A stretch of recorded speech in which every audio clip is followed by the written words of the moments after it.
yanda ibata guba ibata shinkafa bera wannan akwai dan kutuma durun Allah tsini ma albarka wannan mutum Allah tsini ma albarka Allah bala'in da ya saka a ciki a yanzu ubangiji ya ninka maka shi daga nan har ka tafi har alkiyama.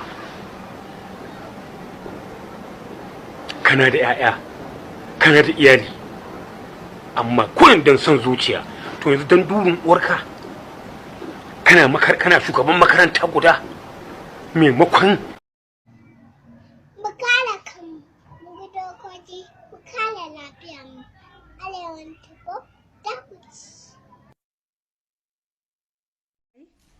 nawa ne kofi na idan za a yi min aure sai a bani shi mama ta bani shi in a yi min aure. Yaushe kenan?